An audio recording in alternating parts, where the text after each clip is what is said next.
جب اللہ کے نبی داؤد علیہ السلام کے وارث سلیمان نبی ہوئے تو وہ اللہ کی دربار میں دعا مانگنے لگے کہ اے اللہ مجھے وہ مرتبہ عطا فرما جو مجھ سے پہلے نہ کسی کو ملا ہو اور نہ ہی میرے بعد کسی کو ملے۔ وہ دور ایک عجیب دور تھا، لوگ جنات کالا جادو پہ زیادہ یقین رکھتے تھے۔ اللہ نے اپنے نبی سلیمان علیہ السلام کے لیے چرند پرند ہوا جنات کو ماتحت کر دیا۔ تو بس اللہ کے نبی سلیمان علیہ السلام جہاں بھی کفر نفرت اور انسانوں پہ ظلم دیکھتے تھے تو آ کے اپنے معجزات دکھاتے تھے، اور یوں انسان آپ کو اللہ کا نبی سمجھ کر صحیح راستے پہ آ جاتے تھے۔ اور اگر کوئی جن کسی انسان کے گروہ پر حملہ کرتا تھا، اسے نقصان پہنچاتا تھا، تو آپ اس جن کو زنجیروں میں جکڑ دیتے تھے، اور آپ کا تخت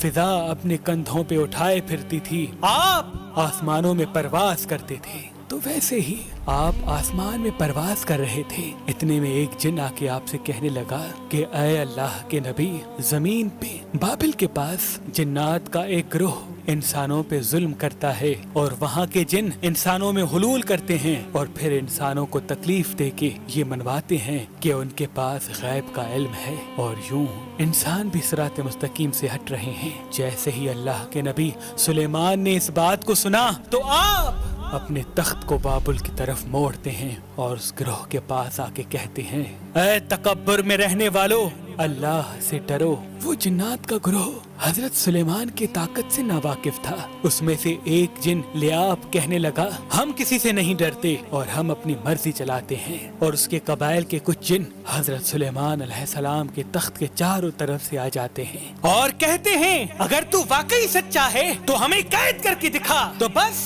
اللہ کے نبی سلیمان علیہ السلام جیسے ہی اپنی عصا ان جنات کی طرف کرتے ہیں تو ہوا اور مٹی کا ایک عجیب طوفان اٹھتا ہے اور زمین کو چیر کے لوہا نکلتا ہے اور زنجیروں میں تبدیل ہو جاتا ہے، اور وہ زنجیریں ہر اس جن کی گردنوں پہ آ پڑتی ہیں۔ وہ تمام کے تمام جن زمین بوس ہو جاتے ہیں، اور اللہ کے نبی سلیمان کے قدموں میں گر کے کہتے ہیں کہ آپ کون ہیں؟ پھر آپ فرماتے ہیں، میں اللہ کا نبی داؤد کا بیٹا سلیمان ہوں، اور اللہ نے مجھے اس زمین پہ امن اور سلامتی کے لیے منتخب کیا۔ اے گروہ جن، خبردار ہو جاؤ، اس زمین پہ فساد نہ پھیلاؤ، ورنہ اللہ کا عذاب تم کو فنار کر دے گا۔ یوں وہ سارا گروہ حضرت سلیمان کی نبوت اور اللہ کی وحدانیت کو تسلیم کرتا ہے، اور پھر سب کے سب امن محبت اور سکون کے ساتھ زندگی بسر کرتے ہیں، اور وعدہ کرتے ہیں